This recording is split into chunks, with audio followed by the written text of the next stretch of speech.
This is lesson number 4, Spinoza teaching number 4. Again, my name is Louis Almeida. Continuation on the improvement of our understanding. This is emphasized in the ethics. I mentioned that to really understand the ethics, we must understand the improvement. Why is that so important? We must realize that there is an intelligence in us. And what is this intelligence? It's more than, say, a high IQ. It has to do with the intelligence of reality and intuition, or reason and intuition. The highest level of knowledge is intuition, and the second level of knowledge is reason, and the first is hearsay and experience. Most of humanity live on the lowest level of knowledge, hearsay and experience. And what does that mean? It means that our mind is very, very weak. We don't see reality. We make judgments. We're easy to criticize. We believe in free will and the power to do. We're always so concerned about achievements, goal setting, which is important. And much progress has been made throughout the years regarding progress in mechanics and electronics, the internet, space, science, medicine, physics, the use of physics and what electronics and mechanics have been able to put together. And eventually they're going to make, they're working on artificial intelligence. But that is not really intelligence. That's like a recording. They might be able to have a robot who can reason or rationalize. That's much more advanced. But human nature has not really advanced that much over thousands of years. Unfortunately, human nature is still subjected to their emotions, their confusions. Why? Because everybody believes in in free will, not realizing that we are all subjected under the laws, the law of necessity, the law of inertia. Inertia is another law. The law of cause and effect, and the law of self-preservation. Again, there are 4 laws: the law of necessity, the law of self-preservation, the law of inertia, and the law of cause and effect. These laws express the whole of nature. And from the smallest microbe, or say elements, particles, electrons, to the massive planets, the superstars, all express levels of motion and rest of all of existence. An object at rest will remain at rest. This is the law of inertia. An object in motion will remain in motion. Law of inertia. How does that relate to human nature? Human nature follows these laws. For instance, when we believe in free will, for instance, right now, a bigger problem is road rage. Why is that such a problem? Well, individuals really do horrendous, heinous acts, killing one another or shooting at someone, not intentionally to kill them, but probably just to scare them. But unfortunately, it may kill them also. Domestic violence is another thing. Well, how does this happen? Why does it happen? Because man has not elevated himself to a conscious state. As I mentioned earlier, and again, you're going to hear these ideas over and over again, and that's important that you do. Why? Because you want to be able to say, allow these ideas to penetrate the shell of your nature. And we do have a hard shell. It's called stubbornness, resistance. We don't want to change. Most of us say, well, that's not in my nature. I can't do that. Why not? An individual who really is interested in this kind of work must be dissatisfied with their life. They may have feelings of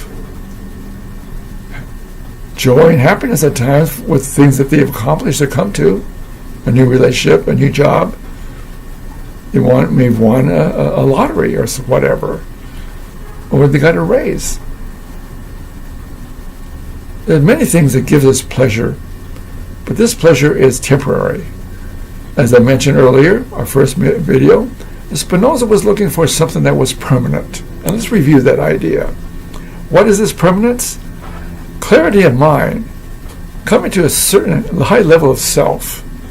On page 6, Spinoza talks about coming to a character. What that character is? Coming to the knowledge of the union existing between the mind and the whole of nature. What does that mean? Coming to the knowledge. What is that knowledge? To know oneself. We must know ourselves first. And this is why when I read in page 10, the idea that the power of knowing oneself. This is the work.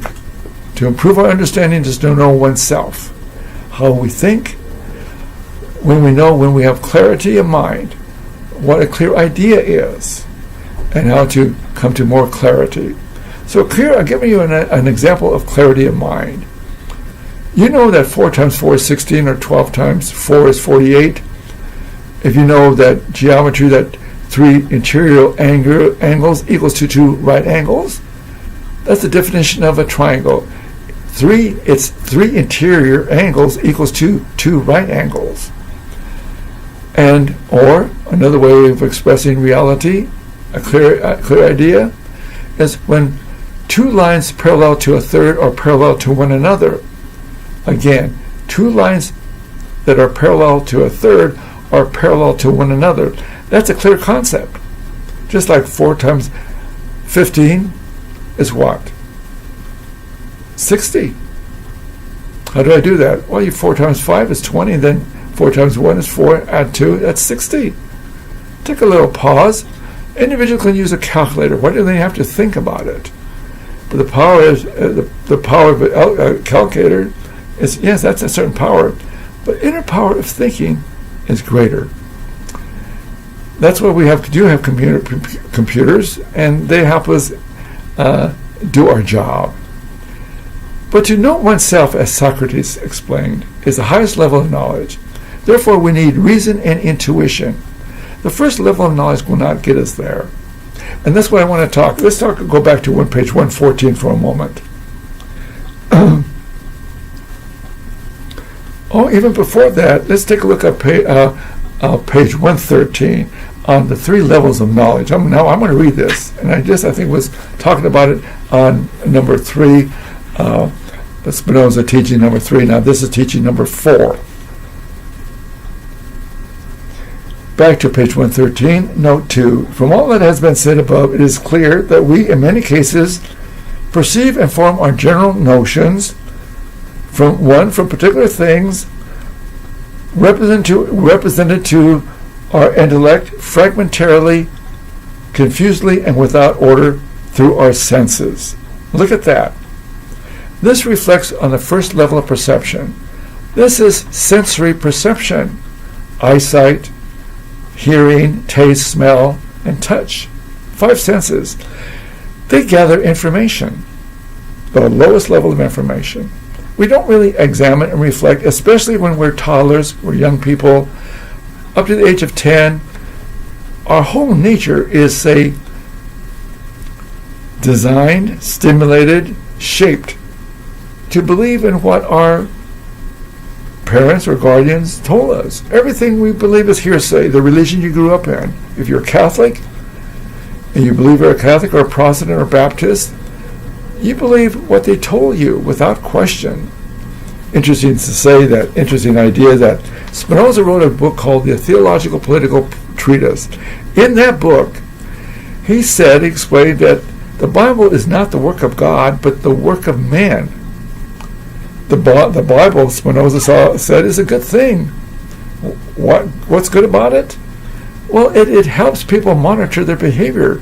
Kind of tells them to behave differently rather than try to kill each other, there are certain things that you can do to preserve your nature.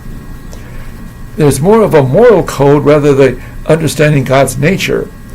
It doesn't really understand human nature either. But it's a moral code, how to behave, how to protect yourself and others, how to do the right thing. The Ten Commandments are do's and don'ts. It doesn't express clarity. So Spinoza says that is good. How to be human beings. Also, all the laws that protect its citizens are there exactly for that, to protect the citizens from one another, from harm. That's why prisons are so full. Individuals do not know how to, say, limit their expressions of anger. Therefore, Spinoza, his Ethics, was written in the 17th century, is a book of how to come to a higher character, how to come to reason and intuition. I'll give you another example. On page 194 in the Ethics, he says this. It's beautiful. When an individual learns to live from reason, and this way it's possible to do this, he says this. Take a moment. Taking longer than I expected. We can't seem to get to 194. Pages are stuck. Here we go. Oh, that's incorrect. It's page 201. No wonder I can't find it. 201. Here it is. As reason makes no demands contrary to nature. Reason is not contrary to nature. It works with nature. It demands that every man and woman should love himself. Should love himself. Should seek that which is useful to him. And her. To seek that which is useful to him and to her. That which is really useful. Should seek everything which brings man and woman to greater perfection. And what is perfection? Reality. How to live in reality with power rather than be in fear. And should each for himself and herself endeavor as he and she can to preserve their own nature. Again, as virtue, now virtue to Spinoza is power. As virtue or power is nothing else but action according to the laws of one's own nature. And as no one endeavors to preserve their own being except in accordance with the laws of their own nature, it follows first that the foundation of virtue or power is the endeavor to preserve one's own being, and that happiness, there it is, true happiness, consists in man's and woman's power of preserving their own being. Isn't that wonderful? So it's possible to come to one's true nature, to understand one's nature. Again, the first 10 years of our life was designed to preserve our nature through the laws of cause and effect, laws of inertia, law of necessity, and the law of self-preservation. But we don't see that. So everything that we do is to do what's best for our nature, no matter at the cost. We have a lot of erroneous information, a lot of falsity and fiction, and we live a lot in imagination. So when you see, for instance, an individual who is tailgating you, you might go into rage and anger, and you may say, throw a fit, and honk your horn, and get behind him, and do the same. And suddenly he pulls a gun, and you go, whoa, you want to get out of there. We do not know what we're doing at the time. One of my students was complaining about her husband. They're in their 60s and live in Italy. And in Italy, you can drive as fast as you can. I think that's the way it works. So they were just going about 80, and someone behind him was wanting to go 100. And so Charlie, that's the husband, Chris is the wife, my student, says, Charlie, don't react. Well, Charlie can't help react. And you can't either. And I, at times, could not stop reacting until I began to see and understand the law of necessity. This man behind him was wanting to go fast, wanting to go 100, and Charlie was going out, idea he didn't want to move. So the idea, they almost got into an accident, and Chris was in panic. And she was screaming at Charlie, her husband, saying, pull over, get me out of here, get me out of here. And Charlie was apologetic. I said, I don't know what gets into me. I get so excited, so crazy when someone does that to me. And I'm sure you do the same thing. What's Charlie's problem? And Chris can help him. And Chris has helped her husband. Chris has been a student of mine for over 4 years. And she no longer argues with her husband. She doesn't have to, because she understands that Charlie and herself act from the law of necessity. So the more you have knowledge, it's necessary that you act differently. If you remain in your old belief system, you act how you were. You act well how you will always act. Act with reaction. Act with free will, because Charlie believed that the guy behind him had free will, not realizing, now this is hypothetical, but the man was wanting to go 100, he had an emergency. His wife was pregnant, and he wanted to go to the hospital. Maybe not. Maybe yes. But we don't know the knowledge of the individual. Maybe the individual, he may have driven a fancy car, he just wanted to go as fast as his car can take him. One thing about a car, it's powerful. We just have to press the pedal, and it goes like crazy. And so we have this powerful machine, and now we feel powerful. The cause and effect of things, the necessity of things, the nature of things, self-preservation. We do things, and sometimes it causes great harm. But everything we do follows from the law of self-preservation. So on page 6, Spinoza is talking about coming to a character, a higher character. And what is that character? Knowledge, clarity of knowledge. How to preserve oneself, how to learn how to love oneself, and follow virtue. Real power of self-preservation, not to destroy another, but power of understanding. And that's why the improvement of understanding is so important. How are we doing? Take a break, take a little water. One thing you can do is just pause. Take a break. Go back and listen again. There's so much information here. You're not going to take it all at once. Take your time. Take a break. I'm going to go on. So the characters that Spinoza talks about is when we come to this higher character, with reason and intuition, we begin to really understand our nature.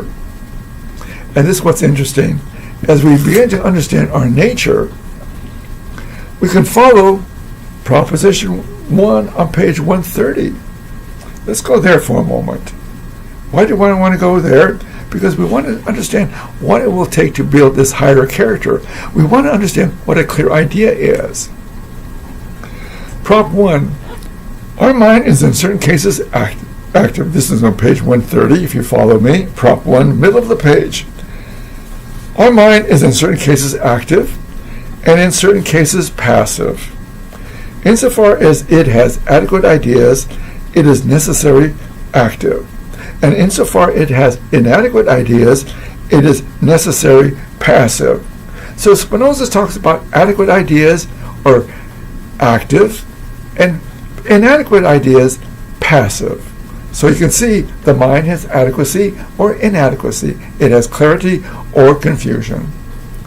So the first, say, 20 years of our lives we live in the world of confusion, we might have some clarity, especially if you come to a trade. You might be a great engineer, or say a welder, or you might be a mechanic, or you might be a hairstylist. You might do it very well. You might learn the trade excellently.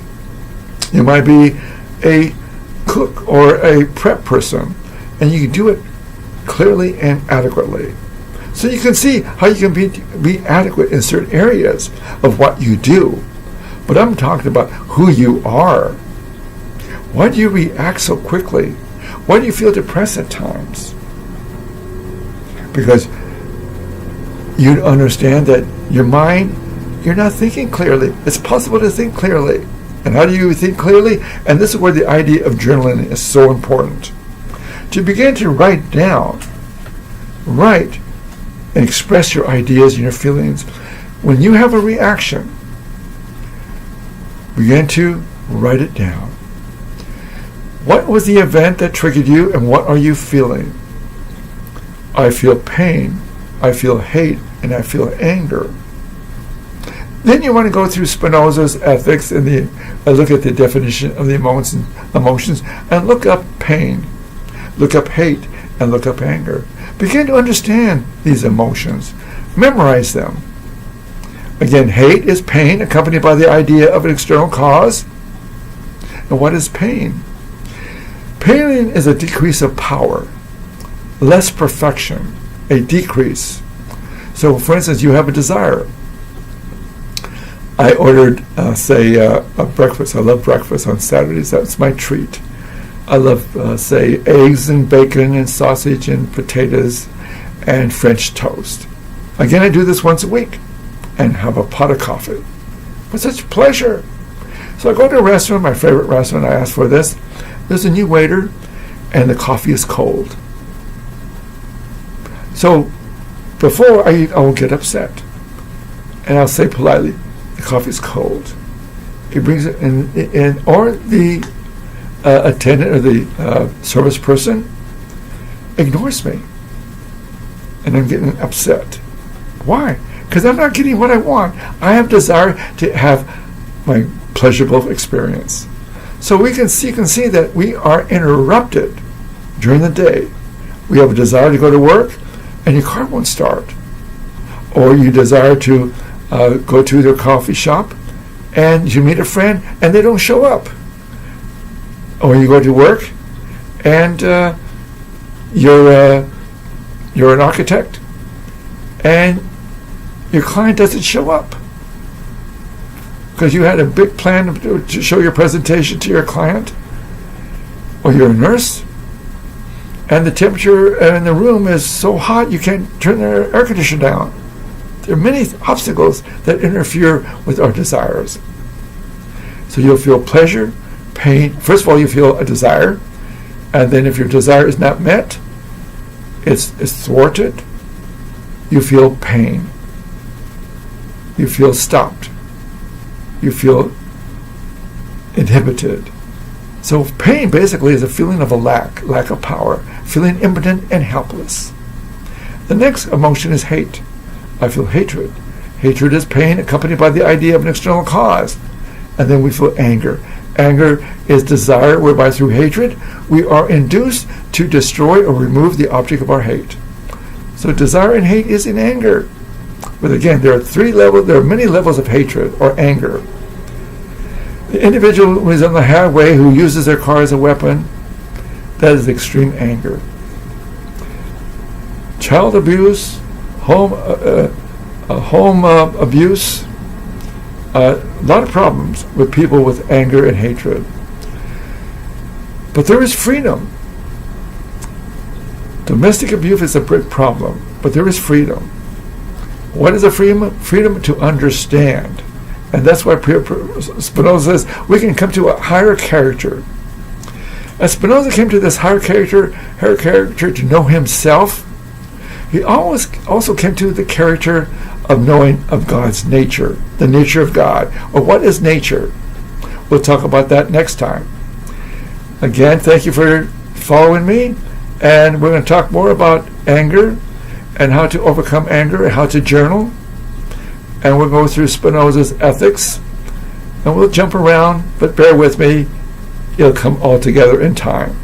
See you next time. Bye-bye.